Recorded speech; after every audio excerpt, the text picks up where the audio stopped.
Thank you for stopping by. My name is Jason, and this is the Outstanding Life Show. I've been working hard at doing some pretty cool things, and I can't wait to show them to you.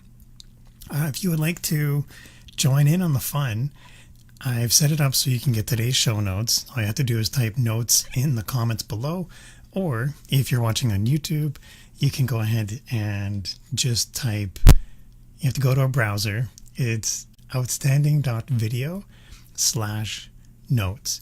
And then you'll get a Facebook message with today's notes that we're going to go over. If you want to follow along, or if you're watching the replay, definitely you can follow up if you like.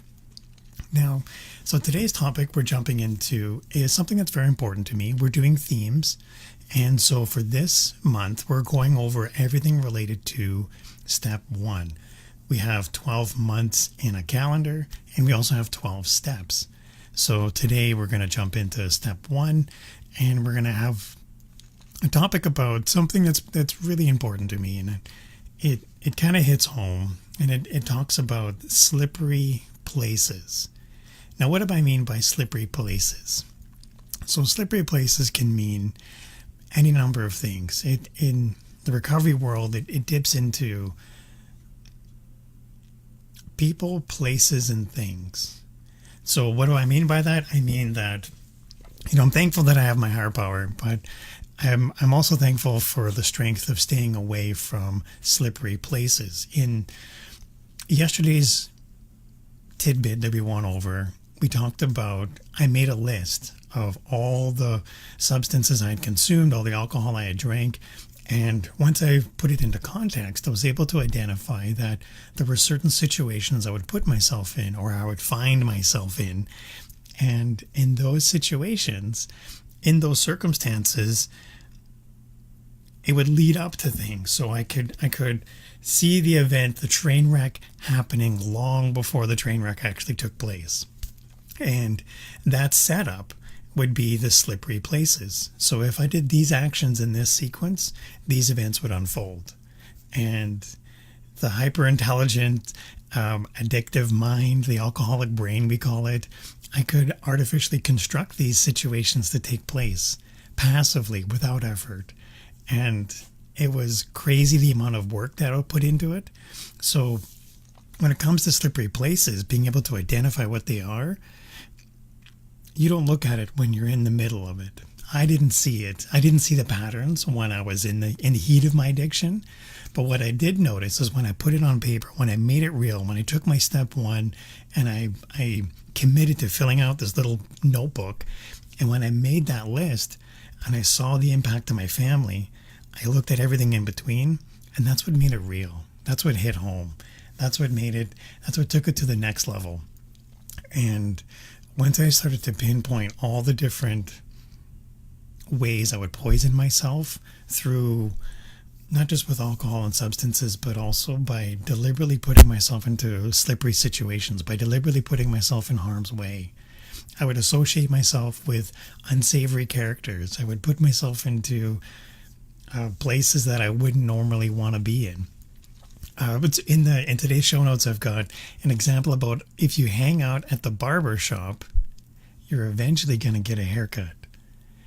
And that kind of relates back to the point of, if you're hanging around your alcohol buddies or your using buddies, chances are what's going to happen? You're going to get a haircut.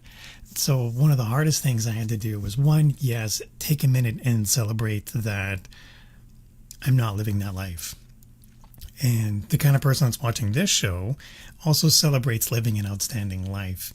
And if you're new here and this is the first time you're hanging out, my name is Jason and I'm with the Outstanding Life Show. Here we talk about everything related to recovery. We talk about addiction. We talk about tips and tricks. And I'm not here to help convince you to do anything.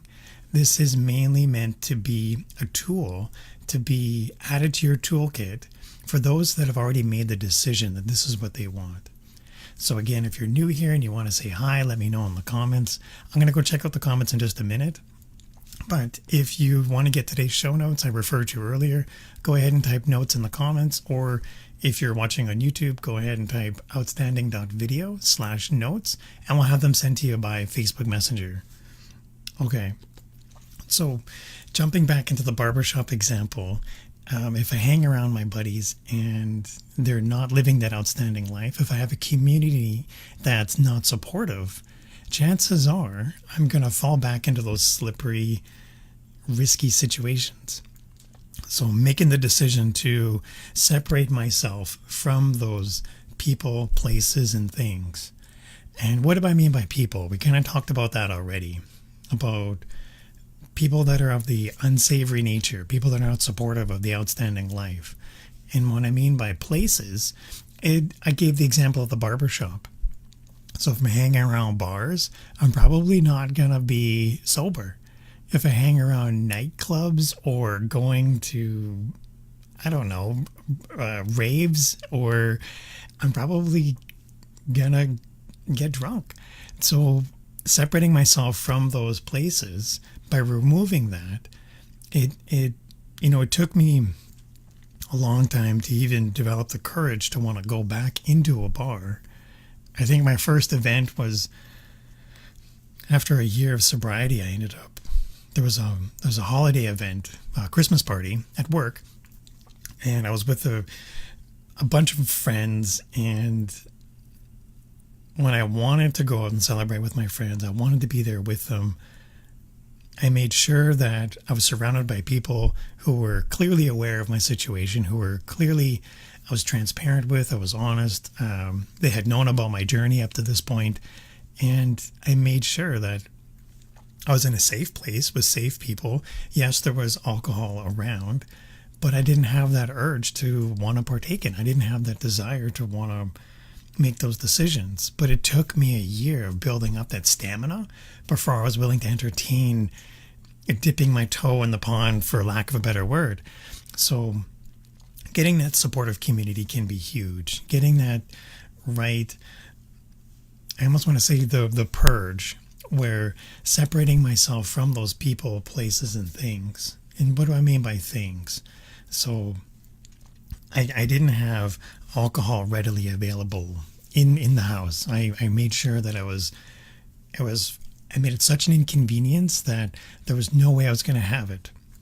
So once I entered the treatment program, actually one funny story is the roommate that I was living with at the time, he had had a party, and when I went home, his party was going, and I was like, I went home for the weekend or something, and I went to stop by, and as soon as I walked in, I could see that there was a party going on, and I didn't plan on being home, but I stopped by to go grab a few things before I went back to the treatment center, and I was like, holy cow, there's a party going on, and I didn't like it. And everything I had learned up to that point told me that this was something I didn't want to be in. This is a situation I didn't want to be in. These were people I didn't want to be around. There was alcohol in the house, and I wasn't ready. And I was strong enough to make the decision that this was not for me. And by the next weekend, even though I was in rehab and I was totally didn't have the time to do this, I found a place to live. I packed up, I moved out, and I was proud that I made the decision. This was something I wanted to do. And it was crazy being able to pack up and move in the middle of a treatment program. But identifying that that was something that needed to happen was huge for me. Okay, so removing that chance of relapse, removing that sense of falling down, by removing myself from the barbershop, by removing the people around me that were not adding value, by removing the things around me that were not supportive of this outstanding life. Because I ended up accepting that this was who I was. This was the new life for me. This was a limit. Step one is about drawing the line in the sand. It's about identifying that this is no more, and that this is how it's going to be from now on. This is the standard that I'm going to live up to. These are the people that I'm going to tolerate having around me. And if you're watching this show, thank you for watching. Thank you for adding value. I really appreciate that. Again, my name is Jason. This is the Outstanding Life Show. We talk about everything recovery related. Actually, I want to go and jump into the comments because I've been ignoring them, and I apologize. Let's take a look. We have Oh, hey, we have Kathleen. Hello, Kathleen. Thank you for stopping by. And we actually also have Susan. Hello, Susan. Thank you for hanging out and being cool. I really appreciate that.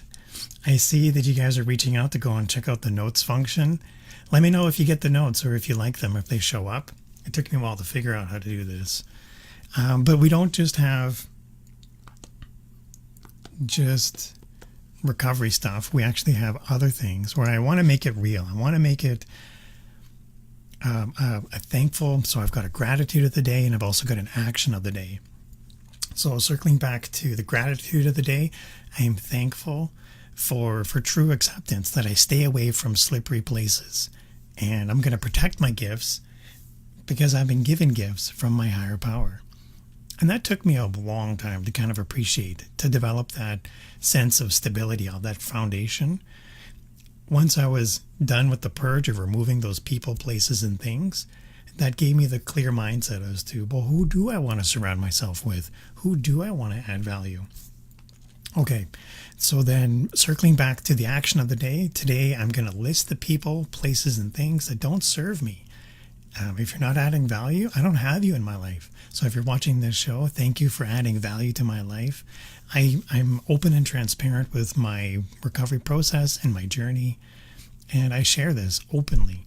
So thank you for watching. Thank you for hanging out. I really appreciate that. I look forward to having you guys join me in a future stream. I'm going live regularly, more frequently. I've got everything set up, so if you want to join in and you want to send me questions, you're more than welcome to. I love the back and forth. And so if you do have a burning question, type in the comments below or just shoot me a message. We'll get them answered. Okay, I want to check the comments before we finish up. And then Susan is saying the notes did show up. It's a very cool process. She hasn't looked at them yet.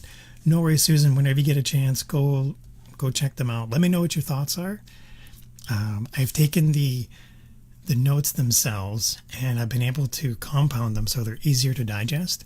These are the exact same things that I have posted on my blog. I've just been able to take that snippet and then deliver it to you through Facebook Messenger. So there's people that like reading and there's also people that like watching. And this is the mid step in between. So I want to create the content wherever people are watching. And I've got just as many people reading than there are watching. So I think that's really cool. Okay. Susan is saying, I love that you've brought us along for the journey. I'm learning so much. Well, thank you for hanging out, Susan. I appreciate you. Thank you again for hanging out, everybody. I really appreciate it. I'm going to get going, but you take care and have fun, and I'll see you in the next one, okay? Bye.